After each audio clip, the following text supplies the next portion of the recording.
Hi friends, welcome to my channel. இன்றைக்கி நம்ம சேனலில் ஒரு வாழைக்காய் வச்சு ஒரு ரெசிபி தாங்க செஞ்சுருக்கேன். அது என்னென்னா, வாழைக்காய் சும்மா நம்ம வெங்காயம், கடுகு, பருப்பு, வரமிளகாய் மட்டும் போட்டு நம்ம பொரிப்போம். அது நம்மளுக்கு காரக்குழம்பு இந்த மாதிரி வைக்கும்போது நம்மளுக்கு நல்ல சைடிஷ்ஷாக இருக்கும். ஆனால் இன்றைக்கி இந்த மெத்தட்லேயே கலரு பச்சை மிளகா போட்டு செய்ய போகிறோம். காரத்துக்கு வரமிளகாய் தூள், வரமிளகாலாம் போடாமல் அந்த காரத்துக்கு பச்சை மிளகா போட்டு பச்சை கலராக செய்யலாமே அப்படின்னு இன்றைக்கி அதை பற்றின வீடியோ தாங்க.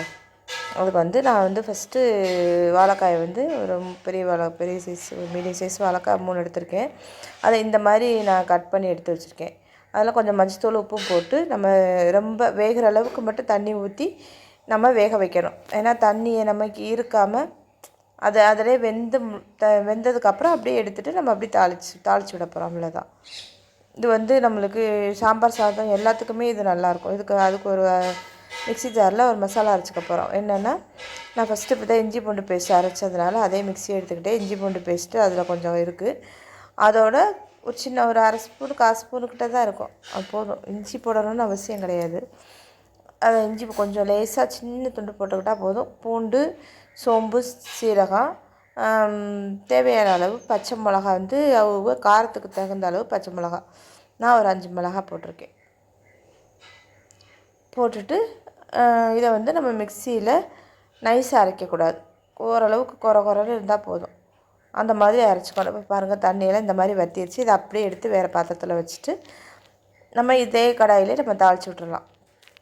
கடாயில் எண்ணெய் ஊற்றி எண்ணெய் காஞ்சதும் கொஞ்சம் கடுகு பருப்பு தான். கடுகு பருப்பு, பெரிய வெங்காயம் நைஸாக கட் பண்ணி எடுத்து வச்சுருக்கேன். அதையும் நம்ம அதில் சேர்த்துட்டு வரமிளகா நம்ம முதலே மிளகா போட்டுக்கிறதுனால ஒரு சின்ன மிளகா 2 மிளகா சேர்த்துருக்கேன். இதை எண்ணெயிலே நம்ம நல்லா வேகிற அளவுக்கு நம்ம நல்லா வதக்கி விட்டுறணும். வதக்கினதுக்கப்புறம் நம்ம இதில் வாழைக்காய் சேர்த்துக்கிறோம். வாழைக்காயில் நம்ம உப்பு மஞ்சத்தூள்லாம் போட்டிருக்கோம். அதனால் அது நல்லாவே வெந்திருக்கும்.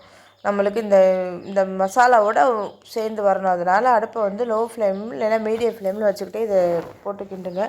அதே மாதிரி வாழைக்காயை போட்டோடனே ரொம்ப கிண்டக்கூடாது. கிண்டுனா அது உடஞ்சிரும். அதனால் கவனமாக பார்த்து, இந்த மாதிரி கரண்டி இல்லைன்னா கூட மரக்கரண்டி இந்த மாதிரி ஏதாவது இருந்தால் கூட நம்மளுக்கு நல்லாயிருக்கும்ன்றதுக்கு உடையாமல் வரும்.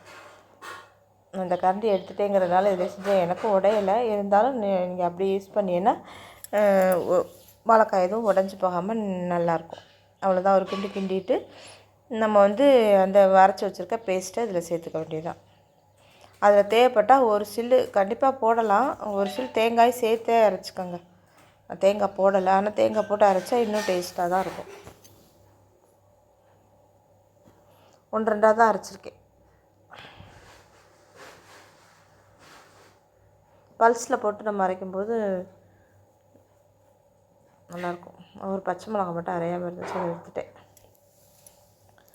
அவ்வளோதாங்க. இதை போட்டுட்டு நம்ம நல்லா மிக்ஸ் பண்ணி விடணும். இந்த கோட்டிங் மசாலா எல்லாத்துலேயும் படுற அளவுக்கு மிக்ஸ் பண்ணி விட்டுட்டு உப்பு போதுமானு பார்த்துட்டு பத்தலைன்னா இந்த இடத்துல செக் பண்ணிக்கிட்டு கடைசியாக கருவேப்பிலை தூவி இறக்கிட்டால் சூப்பரான வாழைக்காய் கார பொரியல் ரெடி.